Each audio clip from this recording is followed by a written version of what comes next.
Right, let's now look at some international stories, but not too far away. We go north of our border. Now, last week, you'll remember that we went to Zimbabwe because inflation was literally about 100%.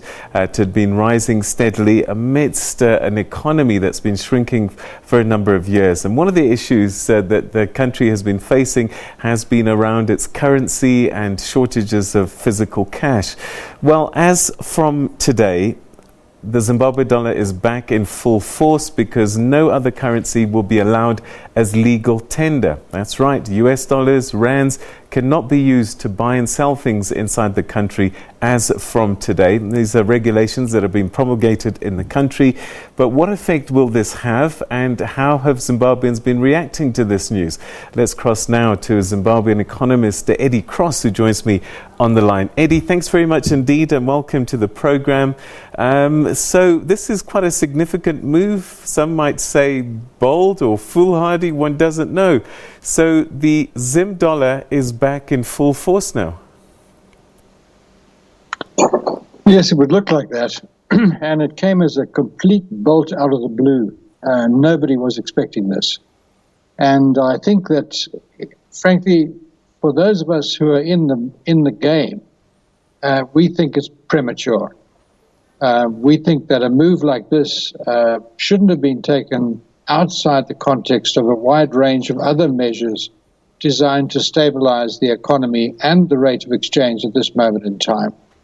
And I'm afraid this measure, taken what seems to me to be in an awful hurry, will simply add to our woes and maybe destabilize the country. Why do you think it could have such a destabilizing effect? What is it about this instrument that's problematic? Well, first and foremost, people will be uncertain about what's exactly going to happen to the local currency. We have two forms of currency, an electronic currency, which in fact governs sort of 90% of all transactions. And then we have a local paper currency called the bond note, which is really only available in a $5 and $2 denominations. And the problem with this situation is that a great deal of our trade is now done in hard currencies. For example, fuel. There are some service stations which are serving fuel today only in hard currency. They buy their fuel with hard currency. They sell their fuel in hard currency. Many firms, I think, tomorrow will be closed because they simply don't know what basis in which to trade or to price anything in their shops. The other problem is that the domestic currency, the RTGS dollar, has been devaluing very rapidly in the last few weeks. And over the weekend, it was reported to have reached 17 to 1. Now, when you think that currency, that same currency last year was trading at 1 to 1, or in the parallel market about 1.3 to 1 against the US dollar, you'll understand that has a dramatic impact on domestic pricing. Most people today can't afford bread. They can't afford the basics. Has the government given a rationalization for doing this? Have they explained why they feel that this is necessary? I understand the minister's made a statement this afternoon, and I'm waiting to have a look at it. I personally had a meeting with the minister yesterday. In fact, met him for about 2 hours. And Mthuli Ncube is a highly intelligent guy and an outstanding economist with an international reputation. He knows what to do. The problem is that he doesn't have any political constituency here. So he's very much at the mercy of the political structures within which he has to work for approval to do this or that. It seems to me that the governor of the Reserve Bank has taken this measure a little bit out of context, and I think he will have to put that right. I would not be surprised if this measure is not put on hold while we sort out the other issues which are involved at this moment in time. So the other fear could be that the black market is probably going to flourish in these kinds of circumstances. People buying and selling currency becomes a commodity all by itself. Oh, it already is. That is the case today.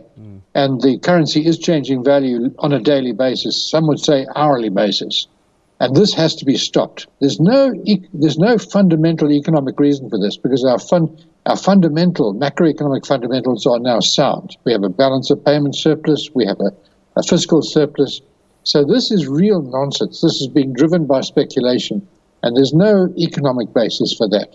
So what we've got to do is get our interbank market working properly. We have to put all our foreign exchange through the interbank market and make foreign exchange available at a market rate in our banks. That'll put a stop to this nonsense very quickly.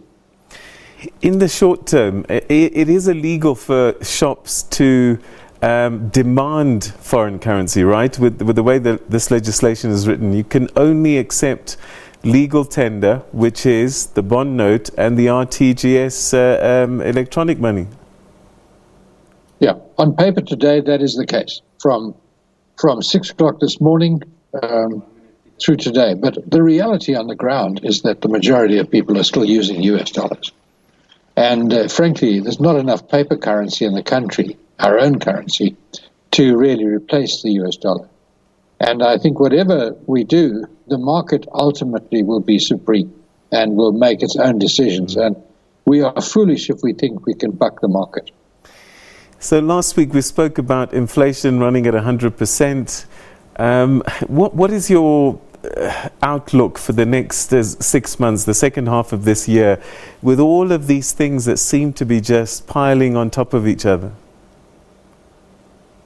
Well, if the rate stays at 17 or 18 or even 20 to 1, we're looking at 200% within days. And, that's simply got to be stopped, because incomes in Zimbabwe are not rising. And people literally can't afford to buy their basics. And I'm afraid this simply has to be brought under control. If the government doesn't do that, I fear for the stability of the state in every way. All right, Eddie, we're going to have to leave it there, but thanks very much indeed, as always, for your insights. Thank you so much. All right, thanks, Peter. Zimbabwean economist Eddie Cross, who was a MP in his day as well, and he was saying he was speaking to the finance minister just yesterday. But this move has taken him and other Zimbabweans by surprise. As of today, the US dollar, the rand, and other currencies, international currencies that were being used across the counters in the shops in the country, are now illegal tender. So you've got to take your US dollar, go to the bank and get the local currency, which is your RTGS, electronic money, or a bond note. And the current rate, as you've just heard him say, is at 17 to 1. And just under a year ago, it was 1 to 1 with the US dollar. And just for interest's sake, today, one rand is the equivalent to one bond note in Zimbabwe.